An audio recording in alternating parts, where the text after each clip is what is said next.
पिछली बार हमने 7 क्रिस्टल समुदाय के बारे में पढ़ा था और उन सातों क्रिस्टल समुदाय के जो सातों क्रिस्टल्स हैं, घनाकार, चतुष्कोणीय, समचतुर्भुजीय, एकांताक्ष, त्रिंताक्ष, त्रिकोणीय या रोम्बोहेड्रल और हेक्सागोनल, षटकोणीय, इन सब के रिलेशंस इस टेबल के अंदर, सामने के अंदर बहुत अच्छे से समझा रखें, जिसको आप अपने ज़रूरत के अनुसार देख सकते हैं और इसको आप रेफरेंस की तरह यूज़ भी कर सकते हैं। अब हम देखेंगे सिंपल क्यूबिक लैटिस के बारे में। Simple cubic lattice,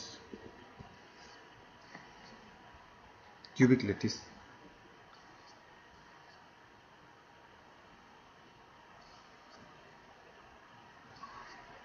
cubic lattice के अंदर a equal to B equal to C होता है और alpha equal to beta equal to gamma equal to 90 degree होता है। हम इसको करीब करीब इस तरीके से बनाएंगे।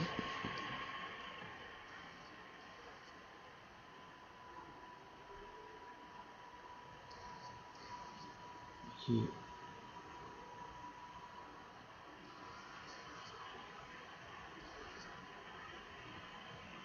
सिंपल क्यूबिक, जिसके हर एक कोने पर एक लैटिस पॉइंट होगा। इस क्यूबिक के 8 पॉइंट्स हैं और 8 पॉइंट्स पर एक लैटिस पॉइंट होगा। जो घनाकार क्रिस्टल समुदाय है उसमें 3 तरह की लैटिसेस पाई जाती है, जिसमें से पहली लैटिस है सरल घनाकार या सिंपल क्यूब, जैसा कि इसमें देख रहे हैं। दूसरी लैटिस है इसके अंदर इस पर्टिकुलर लैटिस के 8 कोनों में प्रत्येक पर एक केंद्र अथवा लैटिस बिंदु होता है और यूनिट सेल के अंदर कोई बिंदु, लैटिस बिंदु नहीं होता है। इसको हम आद्य सेल भी कहते हैं, प्रिमिटिव पी। दूसरा है फलक केंद्रित, फेस सेंटर्ड, फलक केंद्रित घनाकार लैटिस।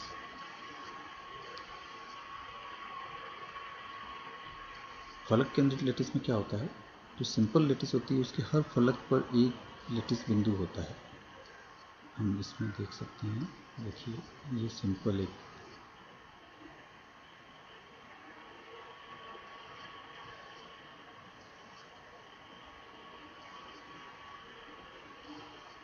ये हमारा सिंपल लैटिस हुआ। इसके हर एक कोने पर तो लैटिस बिंदु है ही। इसके अतिरिक्त जो इसके 6 फलक हैं, उन 6 फलक के केंद्र बिंदु पर भी एक एक लैटिस पॉइंट होता है। सबसे पहले फ्रंट वाला, फिर back, then this side and this side, then top and bottom. तो वहाँ पर भी एक एक लैटिस पॉइंट होता है। इस प्रकार इसके अंदर टोटल 8 तो ये हैं और 6 फलक पर 6 लैटिस पॉइंट्स और हैं। इसको हम फेस सेंटर्ड क्यूबिक FCC भी कहते हैं। इसके उदाहरण NaCl। और तीसरा है अंतः केंद्रित,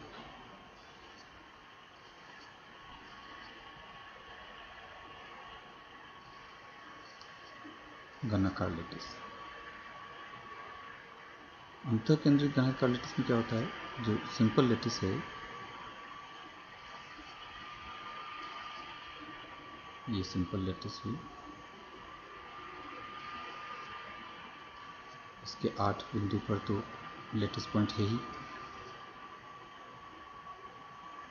इसके अतिरिक्त जो ये सिंपल क्यूब है, इसके सेंटर के अंदर भी एक लैटिस पॉइंट होता है। तब हम इसको कहते हैं अंतः केंद्रित या body centred, BCC, body centred cube.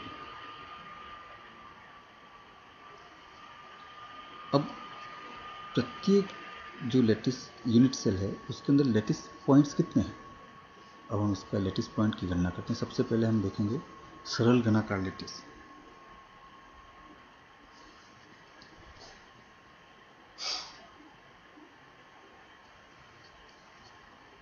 सरल घनाकार लेटिस। सरल घनाकार लेटिस के अंदर जो ये 8 पॉइंट्स हैं, तो आप ये देखिए कि ये प्रत्येक पॉइंट हर पॉइंट पर एक एक लेटिस बिंदु है, लेकिन इस क्यूब की पर्टिकुलरली अगर हम देखेंगे इस पर्टिकुलर सेल के अंदर कितने लेटिस है या कितने लेटिस पॉइंट्स हैं, तो आप कैसे निकालेंगे? अभी देखिए प्रत्येक कोने पर एक है, तो इस प्रकार टोटल 8 हैं। लेकिन अगर ये तो सिर्फ एक सेल लिया है, अगर इसको हम 3 डायमेंशन के अंदर एक्सटेंड करें नीचे भी, तो इसके जस्ट नीचे एक होगा, इसके साइड में इधर एक होगा, इस साइड में नीचे एक होगा, पीछे एक होगा, नीचे की तरफ पीछे एक होगा, ऊपर होगा। तो जो ये एक पॉइंट है ये 8 क्यूब से जुड़ा हुआ होगा, एक तो इससे, एक इसके जस्ट सामने, एक इस तरफ और एक इस तरफ, 4 और 4 इसके बिल्कुल नीचे। तो प्रत्येक पॉइंट इस तरह से 8 क्यूब से जुड़ा हुआ है, तो एक क्यूब के अंदर उसका जो कंट्रीब्यूशन है वो 1/8 है। और टोटल लेटिस पॉइंट्स कितने हैं इसके 8 लेटिस पॉइंट्स है और एक का कंट्रीब्यूशन 1 है, 1/8 है, तो टोटल 1 लेटिस पॉइंट हो गया पर यूनिट सेल।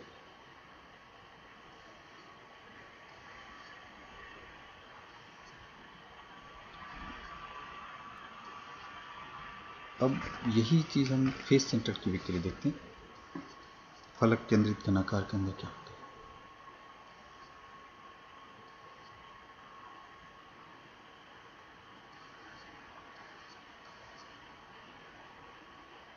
फलक केंद्रित में कैसे होगा? ये देखिए सिंपल फलक केंद्रित बना लेते हैं।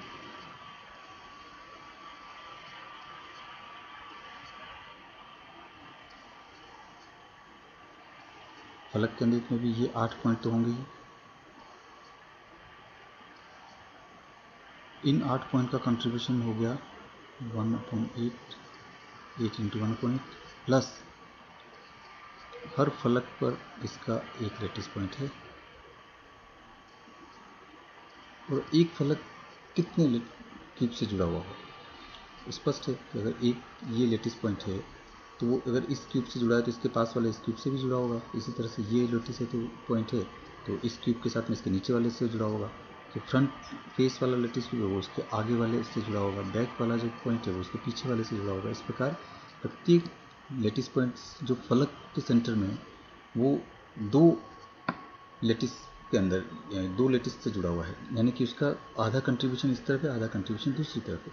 तो इस प्रकार इसके अंदर एक लेटिस का कंट्रीब्यूशन आधा है और टोटल हमारे पास में 6 है, तो 6 इंटू 1/2, तो ये हो गया 1 + 3, तो ये गया टोटल 4। तो इस प्रकार हम देखते हैं कि इसके अंदर टोटल 4 लेटिस पॉइंट हैं, जो एक लेटिस के अंदर होंगे फेस सेंटर्ड के। तीसरा अंतः केंद्र। अंतः केंद्रित घनाकार के बारे में ज़्यादा बताने की ज़रूरत नहीं, आप सिंपल समझ लिए कि अगर जैसा हमने अभी तक देखा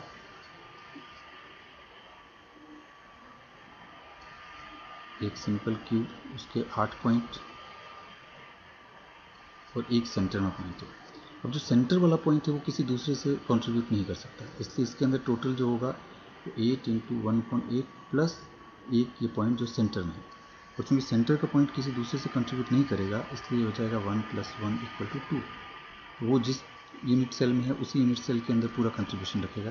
तो बॉडी सेंटर्ड जो क्यूबिक लेटिस होगी उसके अंदर प्रत्येक लेटिस के अंदर लेटिस बिंदुओं की संख्या 2 होगी, फेस सेंटर के अंदर 4 होगी और सरल घनाकार लेटिस के अंदर 1 होगी। अब हम देखते हैं कि सहसंयोजक नंबर या कोऑर्डिनेशन नंबर से क्या मतलब है।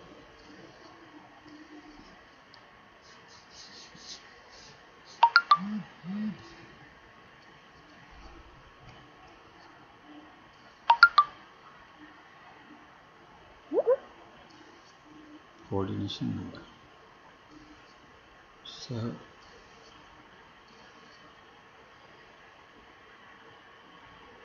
सहसंयोजक संख्या, कभी कभी इसको नियामक संख्या भी कहते हैं।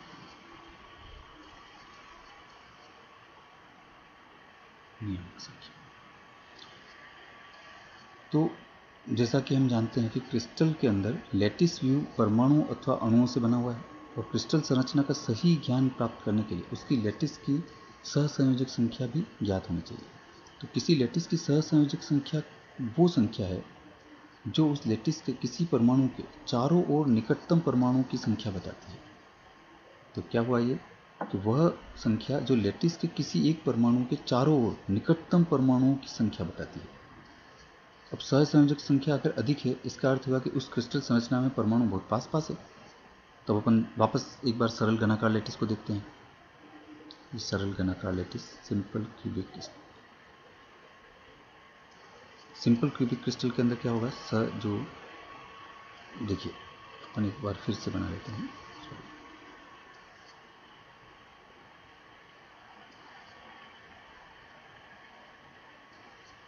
ये हमारा एक सिंपल क्यूबिक बन गया, और चूंकि क्यूब है तो ये तीनों भुजाएं बराबर होगी। अब अगर हम इस O को केंद्र मान लें और ये मान लें कि यहाँ पर कोई एक लैटिस बिंदु है जिसको अपन केंद्र मान लिया, दो निकटतम लैटिस बिंदुओं के बीच की दूरी कितनी होगी, A। क्योंकि यहाँ से ये सबसे निकटतम होगा, ये निकटतम नहीं होगा क्योंकि डायगोनल में है, ये निकटतम होगा, ये निकटतम होगा, तीन तो ये हो गए। इससे एक इसके जो उस तरफ क्यूब होगा वहाँ पर होगा, एक इसके नीचे होगा वहाँ होगा, और एक इसके इस तरफ होगा वहाँ होगा। तो 3 और 3 6। तो आप ये देख सकते हो इसके अंदर इजीली कि जैसे 3 तो हमको दिख रहे हैं, अगर इसको हमने सेंटर माना तो 1 2 और 3 जो सबसे निकट है, बाकी जो डायगोनल में है उनकी डिस्टेंस ज़्यादा होगी। इसके अतिरिक्त जो पीछे इस क्यूब के इस पर्टिकुलर यूनिट सेल के पीछे जो यूनिट सेल होगी, एक पॉइंट वहाँ होगा वो A दूरी पर, एक जो इस तरफ वाली सेल है उस पर होगा, एक जो नीचे वाली सेल है उस पर होगा। तो इस प्रकार से इसके सरल घनाकार क्रिस्टल के किसी परमाणु के निकटतम कुल परमाणुओं की संख्या, किसी परमाणु के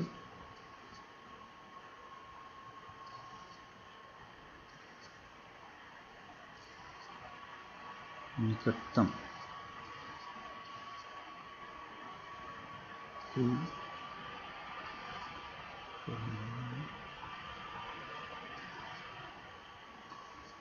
की संख्या 6 होगी। इसको हम बोलेंगे सहसंयोजक संख्या।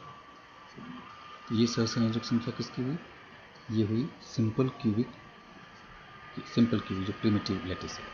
अपन दूसरा देखते हैं फलक केंद्रित। फलक केंद्रित लैटिस, जैसा कि अभी अपन ने देखा था कि इसकी हर फलक पर भी एक लैटिस बिंदु है।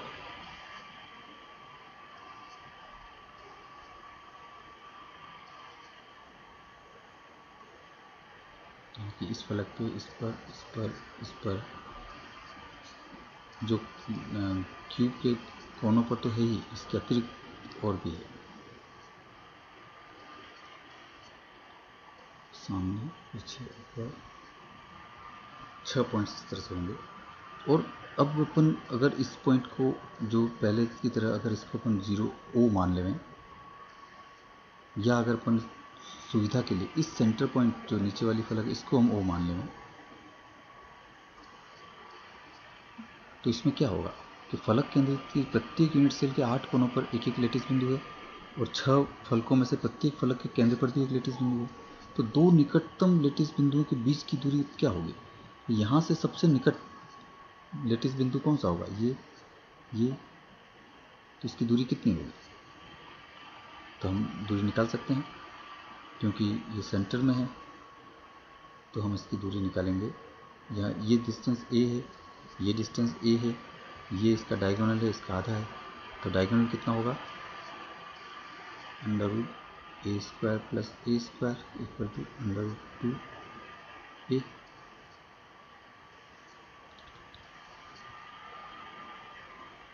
ये तो हुआ डायगोनल, जो ये वाला यहाँ से लेके इस सेंटर को मिला के ये डायगोनल। तो अगर कोई बिंदु ए से ओ, तो ए ओ कितना हो जाएगा √2a/2, या हम कह सकते हैं a/√2। तो फलक के केंद्र पर स्थित किसी परमाणु को अगर अपन केंद्र माने और अगर अपन a/√2 त्रिज्या का एक गोला सीधा बनाए या खींचा जाए, तो उस परिधि के अंदर कितने परमाणु आएंगे? वही हमारी सहसंयोजक संख्या होगी। तो इसके अंदर आप देखिए, इसको जब अपन करके गोला बनाएंगे इस त्रिज्या का, तो ये डिस्टेंस बिल्कुल ये है, तो ये यहाँ से टच करेगा, यहाँ टच करेगा 4, इसी तरीके से उधर की तरफ का एक, इधर की तरफ का एक, इधर की तरफ का एक, 8 और नीचे के, तो टोटल मिला के वो 12 उसको करेगा, क्योंकि ये सेंटर पॉइंट हो गया। तो यहाँ आएगा, ऊपर के 4, नीचे के 4 और ये 4, इस प्रकार 12 पॉइंट्स को वो टच करेगा, क्योंकि सभी समान दूरी पर हैं। तो उसकी जो सहसंयोजक संख्या है वो हो जाएगी 12।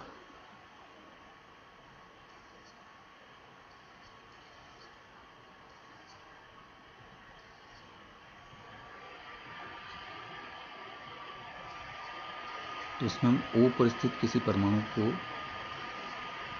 इस त्रिज्या का एक परमाणु, एक अगर अपन, आप फिर से एक बार समझ लें कि O को अपन ने सेंटर मान लिया और इस त्रिज्या का एक अपन ने स्फीयर बनाया। अब ये स्फीयर का सेंटर हो गया, बेसिकली स्फीयर इतना बड़ा डायमीटर का स्फीयर बना रहे हैं अपन, तो ये ऊपर भी इतना ही जाएगा, नीचे भी इतना ही जाएगा, और चूंकि ये सेंटर है तो इससे ऊपर सेंटर इससे टच करेगा, नीचे इससे टच करेगा, साइड में इससे टच करेगा, इससे टच करेगा, इन चारों से टच करेगा, तो इस प्रकार से 12 उसको टच करेगा।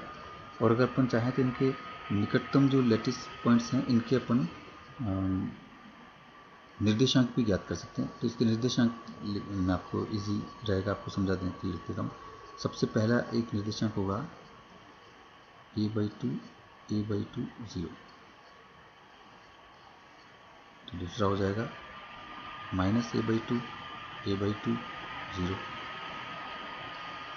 फिर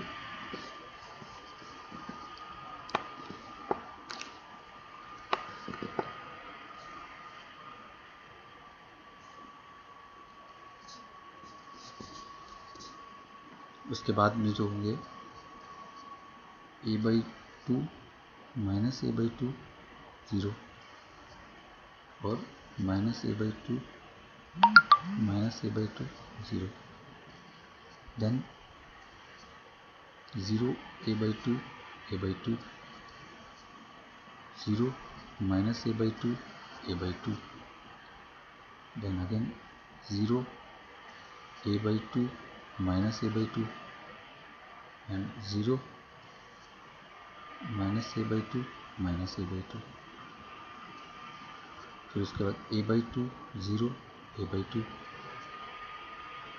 a/2 -a/2 0 a/2, और लास्ट में a/2 0 -a/2 and -a/2 0 -a/2।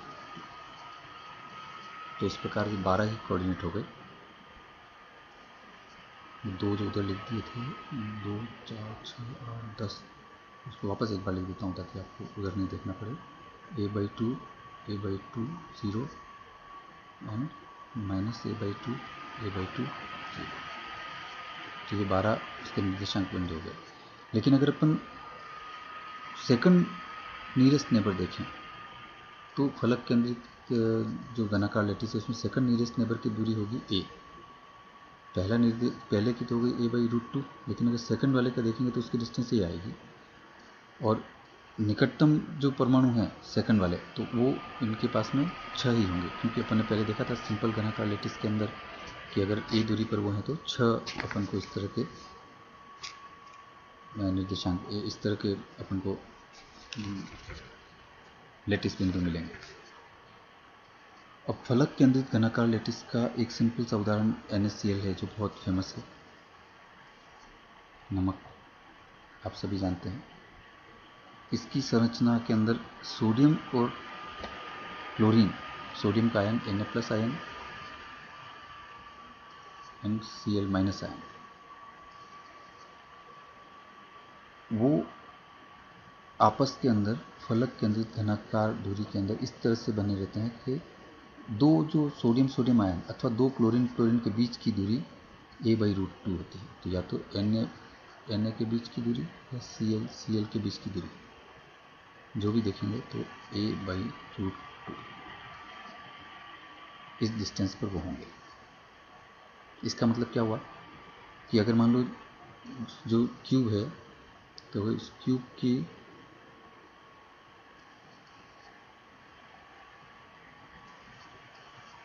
जो सेंटर पॉइंट्स हैं, जो मतलब 8 कोने वाले पॉइंट्स हैं और जो फलक वाले पॉइंट्स हैं, तो कोने वाले पॉइंट्स अगर सोडियम से हैं तो दूसरे जो पॉइंट्स हैं वो, इसके बीच के जो दूसरे पॉइंट्स होंगे वो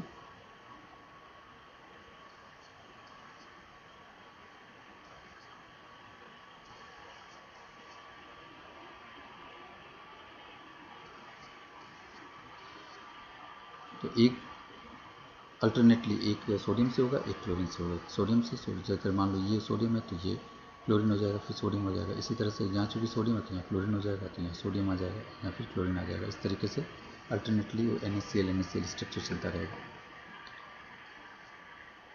लेकिन जो विपरीत आयन है इनके बीच की दूरी a/2 है।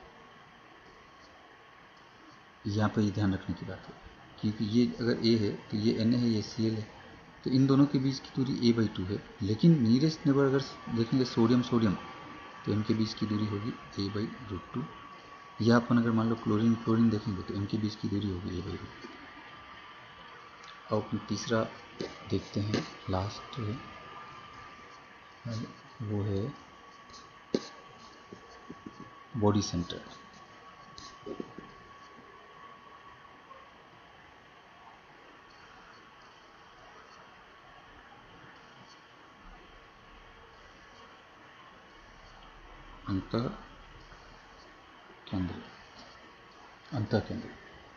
अंतर केंद्रित के अंदर क्या हुआ, इसकी घनाकार लेटिस के प्रत्येक यूनिट सेल के 8 कोनों पर एक एक लेटिस बिंदु होता है, और इसके अतिरिक्त सेल के केंद्र पर भी एक लेटिस बिंदु होता है। तो 8 तो है ही जो नॉर्मल सबके अंदर है, इसके अतिरिक्त केंद्र पर एक और है, सेंटर। अब दो निकटतम लेटिस बिंदुओं के बीच की दूरी क्या होगी? यहाँ से यहाँ तक की दूरी तो ये है, यही दूरी हमको निकालनी है। तो ये दूरी कैसे निकलेगी? इसको जब इस डायगोनल से मिलाएंगे अपन तो उसका सेंटर पॉइंट है। लेकिन ये निकालने के लिए हमको पहले ये निकालना पड़ेगा। ये 90 डिग्री है, ये भी अपन ने देखा था। ये डायगोनल जो है बेस का, इसका वैल्यू होगा √a² + a², क्योंकि ये a है, ये a है, और ये a है, ये a है। तो ये हो गया √2a, और ये a है, तो टोटल हो जाएगा पाइथागोरस प्रमेय से इस यहाँ से यहाँ तक इस डायगोनल की जो वैल्यू होगी वो होगी 2a² + a², √3a। ये हुआ है डायगोनल। लेकिन हमको डायगोनल का आधार करना है, तो 3/2 √3/2 है।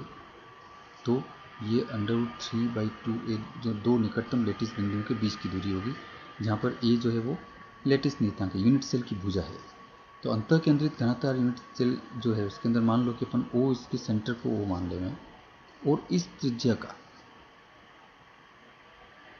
एक गोला खींचा जाए, तो उसकी परिधि पर कितने परमाणु आएंगे, कितने लेटिस बिंदु आएंगे? इससे अपन ने सेंटर माना और हमने एक इसको खींचा, ये त्रिज्या है।